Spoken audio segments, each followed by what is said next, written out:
So I've been asked to speak about misinformation, fake news, and so on. Zindabad, Sathiyo. See, when somebody says Zindabad, Sathiyo, you're supposed to say Zindabad. That's all. Zindabad, Sathiyo. किसका? भारत का. तो फिर भारत जिंदाबाद ऐसा क्यों नहीं बोला?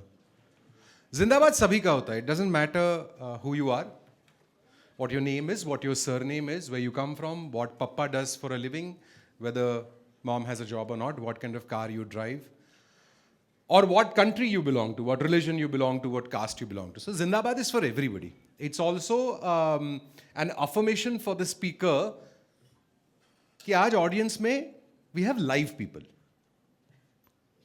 Zindabad. So let's try that again. I think some people were half dead back there. Zindabad, Sathiyo. I insist on giving speeches or talks in front of humans. It's a quirk of mine.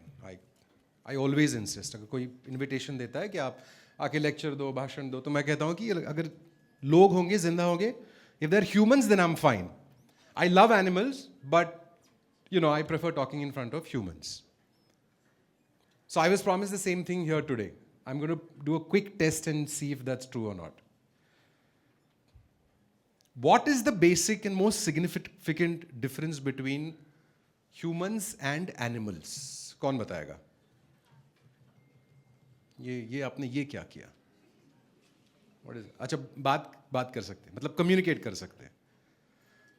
That's not true. You know that animals can communicate, right? Whether they're whale sounds or elephants or... Humans have intellect and they have discernment ability. What kind of discernment ability? For example, who to vote for and who not to vote for. Have you seen people voting? Like how discerning they are? No. What else? Discerning in what sense? You think that humans know what is good for them and what is not good for them? I don't know what kind of a bubble you're living in, my friend. These are not the people that I meet every day. Somebody else, quickly, come on. Sense of how to react. Are you telling me? I have a Rottweiler. Okay, he's now 3 years old. Are you telling me that you can react better, faster than my Rottweiler?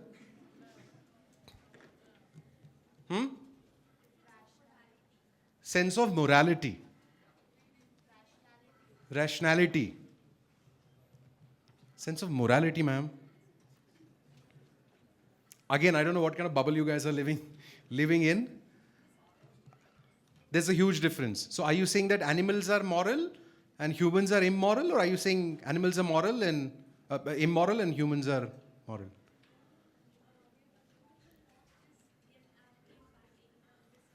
A human will not get angry and bite is a way because, they can't punch, right? Animals can't punch. But humans can punch.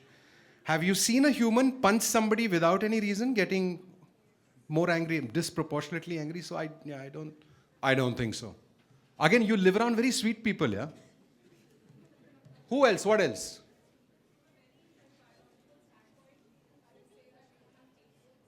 We don't have? Okay.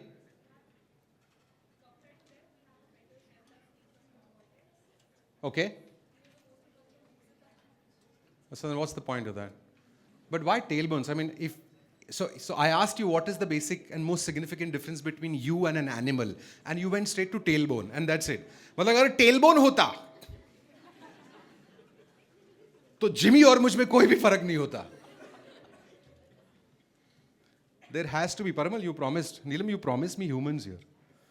They don't know what the main difference between them and animals is. It's a little worrying. Huh?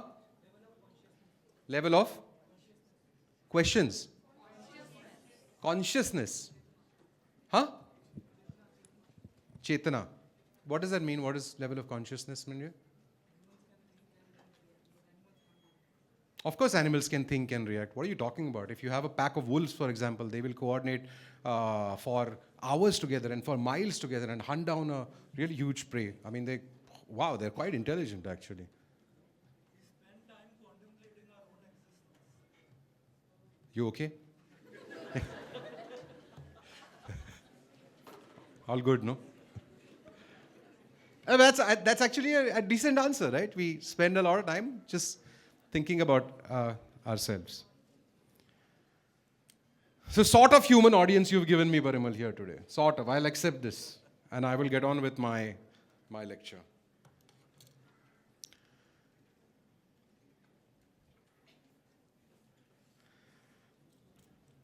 Let me start with a quick quiz. Highly educated people here. You're far more educated than I am because I never completed my graduation. I started working when I was about 20 years old. And back then there was a fashion of being college dropouts like, Bill Gates and his ilk. So I thought it would be really cool not to finish graduation. So really smart people, I'll ask you some very easy questions in the beginning and then we'll move on to the tough ones. The last census in the country was done when? 2011. Okay. There were 121 crore Indians then, right? 121 crores in the last census. Out of that, I'll give you 3 options, multiple choice. Okay? Don't see the answer out. I'll ask you to put your hand up one by one. So out of 121 crore Indians, how many were Indian Muslims? Your options are 63 crores, 51 crores, or 34 crores. These are the 3 options. So 63 crores. What is this? You went like this and came back. 51 crores. Put it up properly so I can see. There is a decent number. Hey, somebody count. Quickly. Lenin sir, count karo na. And and the third option was 34 crores. Some people didn't put their hands up at all, or what? How many didn't put your hand? You guys didn't put your hands up at all for? Why? What is this protest? I'm very different, yeah. No. Then? Oh, you don't know only. But then if you had to guess, what would you guess? 63, 51, 34. 34, okay. Why didn't you guys put your hands up for anything? You did, no? Yeah, I had a discussion with you, a hot argument in the morning. Right. So you already know the answer. Which one did you go for? I will go for 34. 34. 34. 34. ये मुझे बोली लग लिए थे. One of those 80s movies. 2002. And मम्मा आगुन कोणतरी एक villain है ना 3000. Okay, I'm really sorry about this guys. Do you accept that population is a huge issue in our country? How many people don't think that population really matters at all, or that it's not too much, or it's not an issue? All of you think that is true. Okay. Now, in the 2011 census, there were 121 crore Indians, and there were 14.3% Muslims, which comes to, कितना होता है?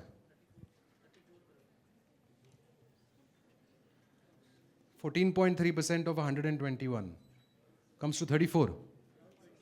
Around 20 crores. नहीं, ऐसा मत करो यार. 17 point something, 17.23 crores. 17, na? That was the population of Muslims in India in 2011. What did you guys think? 34. And what are the other options? Because they're all, I just made up these numbers. So 51. 51 वाले कौन थे? हाथ ऊपर करो. Lenin knows your faces now. He's taken one snapshot. Put your hands up. It's okay. I mean, you didn't know. And 63 वाले कौन थे? Arey, come on, yeah, just put it up. It's not a matter of shame. Actually, it is a matter of shame, but thanks for putting it up. Can you imagine a room full of highly educated Indians, well-to-do Indians, come together and think that there were 2, 3, or 4 times the number of Muslims than the actual number? And you're wondering why is there hate in the country? Of course, some people are now thinking, "Arey, but it was 2011, it was a different sarkar." Right? ये तो 2011 के आंकड़े हैं ना? सरकार बदल गई है. Maybe this government has the real numbers. There hasn't been a census, but there's something called the National Family Health Survey. National Family Health Survey number 5 that came out recently, as in that's the latest one, I think. That says that there are 141 crore Indians. And there are about 20.5 crore Muslims. Which is about the same. It's about 14.5, 15%. Right? How many Muslims here in this room right now? Ma'am, you also got the answer completely wrong, no? You put your hand up for 63, for 50 something. Can you imagine the level of misinformation in this society when a young Muslim girl thinks that there are far more Muslims in the country than there actually are? Like far, far more. It blows my mind. I mean, this is not, I'm not saying कि census का जो report होता है वो पढ़ो. I'm not even saying कि आप वो जो National Family Health Survey वो पूरा पढ़ो. It's a simple Google search away. Simple Google search away. But none of you guys who are online all the time had any clue. Let's talk about how many children people are having. Okay? What do you think the TFR is for Hindus and Muslims today? Let's start with the Muslim TFR. TFR is total fertility rate. How many children on an average are people having? You guys have heard of TFR? Thoda pata hai na? Basically, if you take all the women who can have children and see how many total children they are having divided by how many women there are, and then you get per woman kitna aata hai. For Muslims, I'll give you 3 options again. I'll give you 5, 4 and 3. Very simple. I've rounded the numbers off. 5, 4, 3. How many people think 3 children per? How many think 4? How many think 5?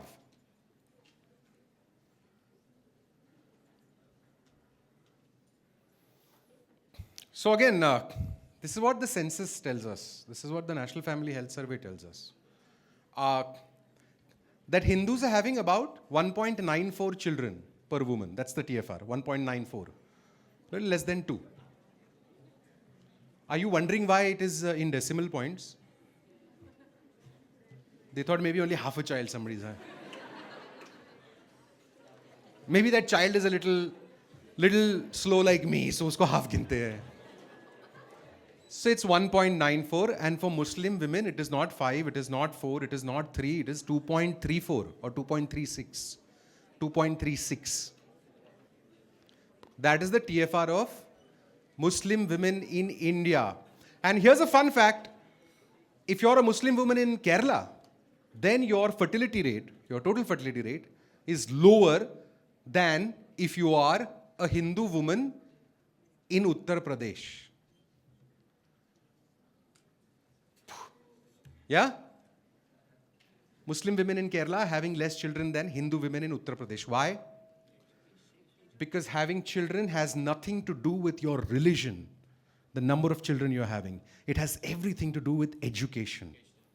It has everything to do. What happens with education? The girl becomes independent. She gets agency. She starts making her own choices. And she gets to decide what happens with her love life, her marriage, her body, her pregnancies. And that's when, and this is true across the world. So whenever I see vitriolic people talking about how Muslims are creating a population explosion in our country, I always tell them I'm collecting money to educate the Muslim girl child, because that's the only way that fertility rates go down across the world. But again, why is it that a room full of educated Indians, you guys are, fees kitni hai? What's the annual fee here? From 1 lakh to 3 lakh. 1 to 3. Yeah. 1 to 3 lakhs, right? Here's another pop quiz for you guys. If you want to be, you're about 2 years away from employment, 2-3 years away from employment. 1 year away, some of you. If you want to be in the top 10% income earners of this country, how much would you have to earn every month, minimum? Matlab, if you earned a certain amount, a little more than that, then I'll give you 3 options again. Then you come in the top 10% income earners, which means 90% of India earns less than you. Is it per month? I'm talking about per month. Is it 2.5 crores? Sorry, is it 25 crores, 2.5 crores, or 2.5 lakhs? 25 crores? 2.5 crores? And third one was 25 lakhs. 2.5 lakhs, sorry, 2.5 lakhs, 2.5 lakhs. Okay, who didn't put their hands up at all? Why, what do you think? How much would you have to earn to be in the top 10%? Less than 50,000 rupees, in the top 10%. Are you okay?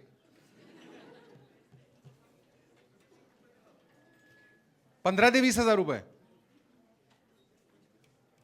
तुझं एकदम बजेटमध्ये काम दिसतंय सगळं. म्हणजे अपेक्षा वगैरे काही नको आपण अगदी. But you know what? Both these guys are closer to the truth than you are. If you make 25 to 30,000 rupees, it used to be 25 a couple of years ago, so let's adjust for inflation. It's 30,000 rupees a month. 30,000 rupees mahina. If you earn that, 90% of India is poorer than you in terms of income.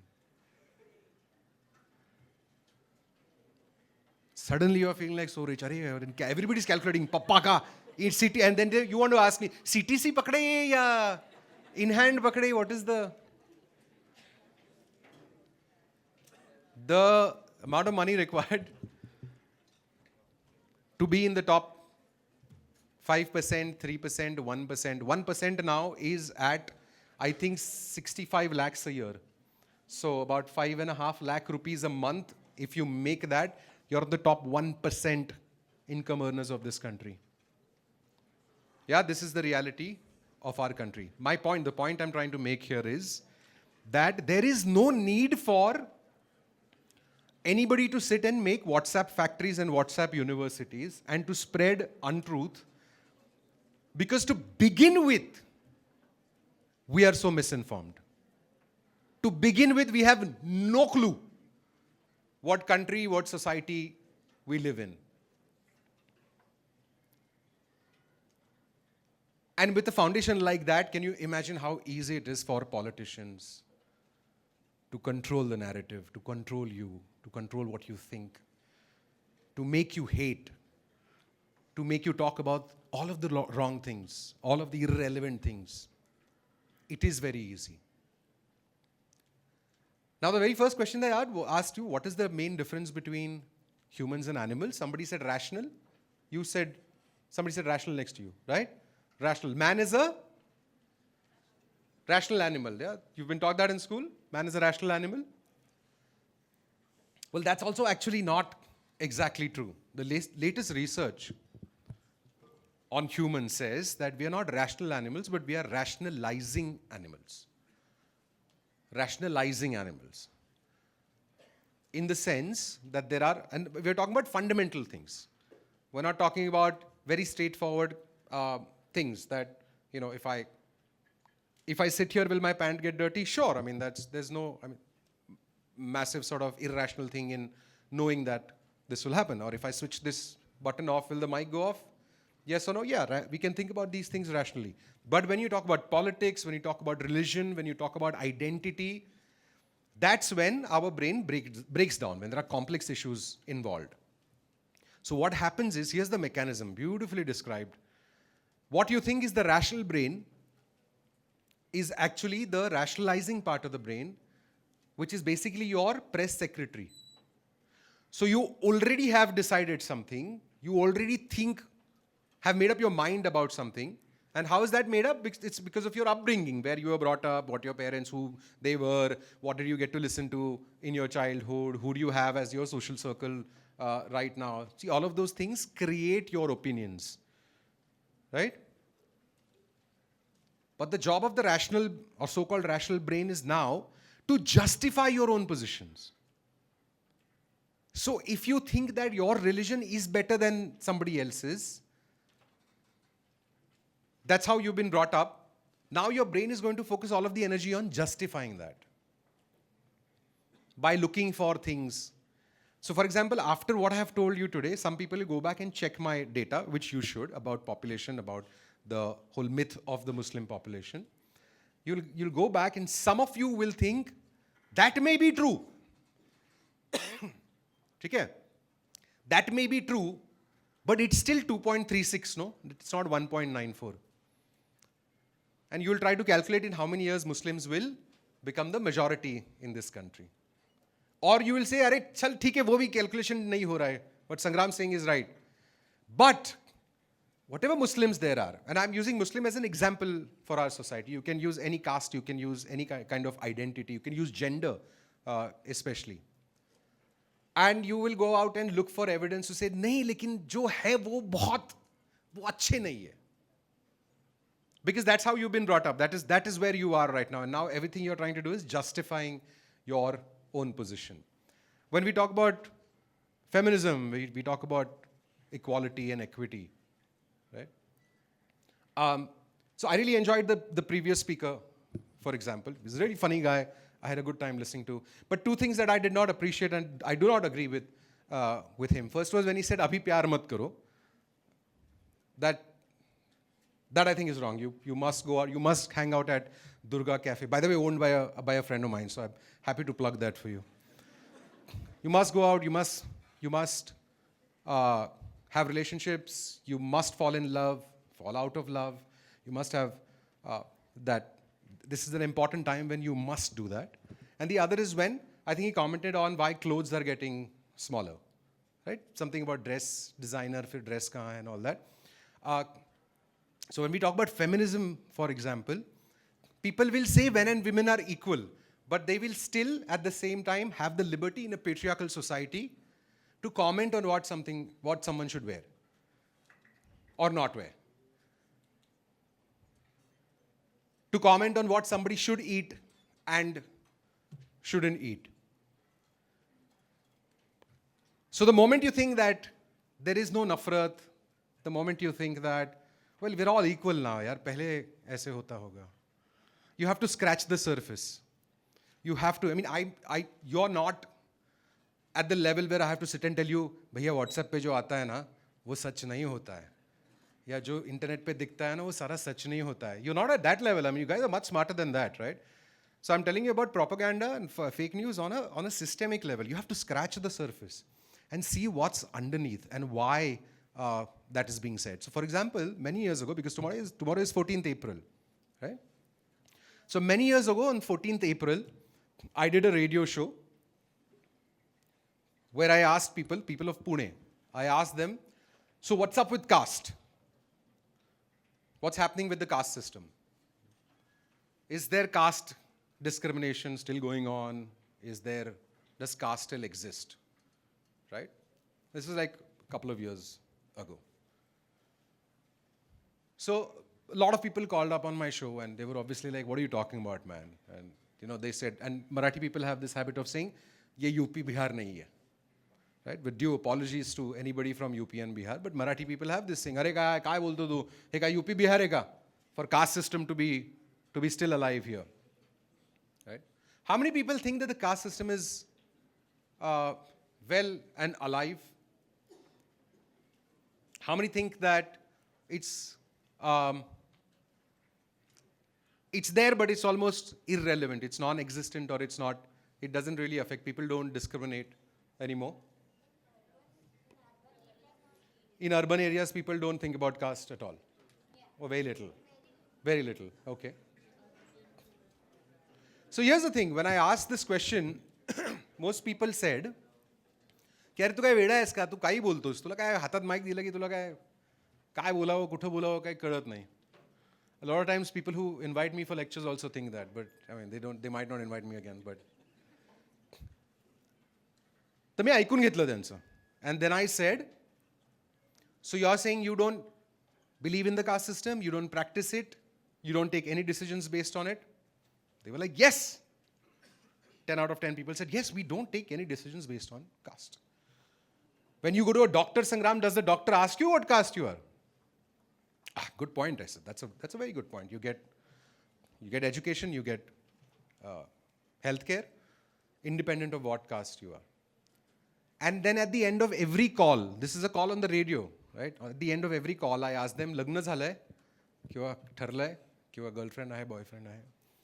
And they said, yeah, I'm married, or about to get married. So, are you guys of the same caste or slightly different caste? And 10 on 10 people said, we're from the same caste. So the most important decision of your life will be based on, but you think you are so rational and you're so smart that I can keep that separate. I can keep that compartmentalized. Only for marriage will I think about caste. And otherwise I'll be this super rational sort of alien human being that. So this is what I want you to scratch under the surface. Whenever you are looking at information, whenever you're looking at any narrative, and this is not just for the School of Government students, it's for everybody. Whenever somebody talks about reservation, right, you have to scratch the surface and see what are they actually trying to say. When a political party talks about reservation, you have to ask them, what are you actually trying to say? Is it about that one particular seat, but that one particular student who did not get into a college of his or her choice, or is there something else happening? And that's the only way to start to chip away at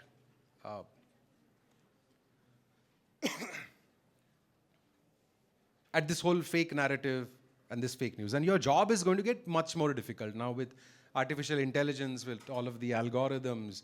It just gets incredibly,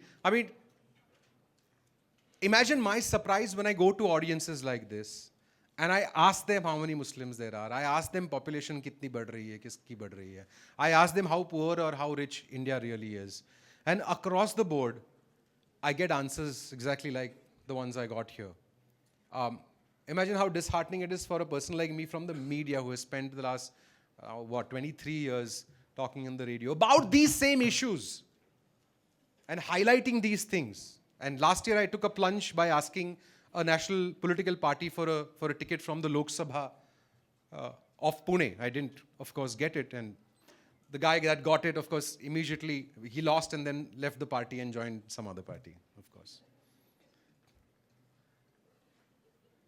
But when I take a stand like this and I look at young faces in front of me, you have access to the best in the world. There is no secret internet or book or film that is exclusively meant for the super rich or people from Europe or America. Nahin, you have everything. You have access to everything. So how do we get out of this? I'm going to outline two very quick ideas of what you should be doing about fake news and fake narratives. We were just talking in the staff room or the conference room about this with Dr. Upadhyay. And we both agreed on one thing, that never take religious advice from a political leader and never take political advice from a religious leader. That's a good place to sort of start.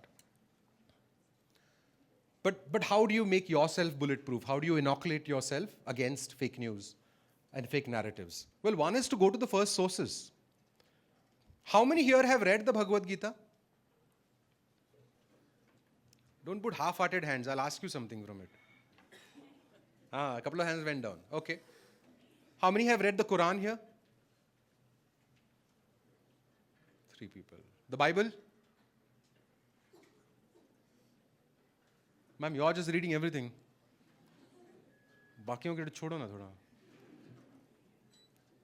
I'm glad. Any other religious texts that somebody may have read? The Torah or the... Yeah? So, you have to go and read these things. Not because I'm saying that उसमें बहुत कुछ आ रहा है, बहुत अद्भुत वगैरह कुछ मिलेगा. But समझ में तो आएगा कि लिखा क्या है. So next time there is an argument about religion, you'll at least know, boss, what is happening. So you have to go to the first sources. You have to read more and more books. Some of the books are really interesting to read. So it's don't look at it as, अरे यार इतना पढ़ाई का already होता है बोझा ये और क्या पढ़ना है. Some of the books are really, really funky, very, very interesting. I read about 52 books a year because there's 52 weeks in the year. So that's one way to do it. The other way to do, to also do, is to hang out with people who don't look like you, who don't dress like you, who don't talk like you, who don't have the same family backgrounds like you, who are not from your caste, who are not from your religion, who are not part of your echo chamber, who are, you think, not as cool as you are. You have to hang out with them. And not just hang out as in कि एक exercise दिया है, मुझे अपने आप को बेहतर बनाना है, मुझे CV पे डालना है.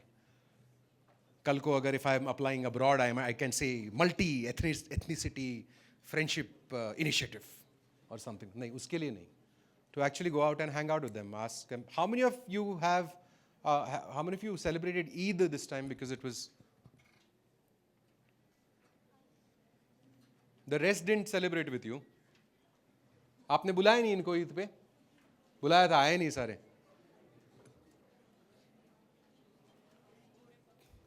How many people from the Northeast here? Northeast का क्या खिलाया आपने सब लोग को यहाँ पे? Any the smelly bamboo chicken? Did you or the pork? Or you don't eat pork? But you need to hang out with people and eat the different kinds of... I spent 12 days in Kashmir. 2 days ago, I got back. I went there. I hung out with the locals. I made friends. My wife and I, we drove around Kashmir. And it's a rule of mine to not give gyan when you're visiting somebody or trying to understand somebody. But that's the only way to do it, guys. You have to make friends who don't look like you, don't talk like you at all. And the moment when you break bread, it's called breaking bread, right? You have a meal with somebody. You ask about what's happening in their lives. You know what you'll realize? You'll realize that doesn't matter what caste, what religion they belong to, how they look, how much money they make, their dreams, their aspirations, their expectations and their fears are exactly like yours. There is absolutely no difference between a person, their dreams, their lives, their fears, who says Allahu Akbar versus somebody who says Jai Shri Ram. There is no difference. Your mind will be boggled. People will tell you, the politicians will tell you, the media will tell you that no, you're different. But you're not. And the only way to find out whether that's true is to go hang out with these people. And I know that MIT has a very wide array of people from various corners of the country. You guys come together. It's a great opportunity to do that. Spend some time together. Spend some structured time together.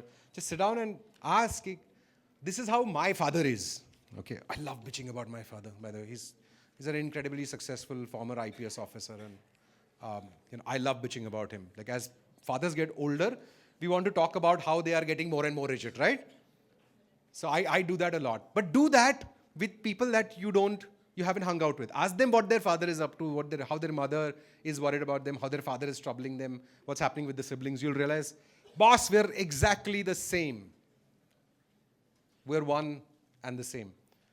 That, I think, is a good start if you have to fight fake news and false narratives. I think that is the way to go. So thank you for inviting me here and sharing my perspective of the world. Please don't believe in it. Do a Google search. Find out if what I said here is true or not. And if I'm off even by a couple of decimal points, please get onto Facebook, look at my social and send me a message saying, Sangram, you were wrong. Or if you think, if I change your perspective, do write to me. It's RJ Sangram Khopade on Facebook and Insta and YouTube elsewhere as well. And most importantly, please go out on a date with somebody who's not from your background. Hang out at Durga, outside Durga, buy a cup of coffee if you are at Durga. Fall in love, fall out of love. And trust me, love is the only thing that is going to make your life bearable in the coming age of artificial intelligence and AI and job losses and global warming and climate change. So keep loving. Love you all. Thank you very much. Jai Hind, Jai Maharashtra.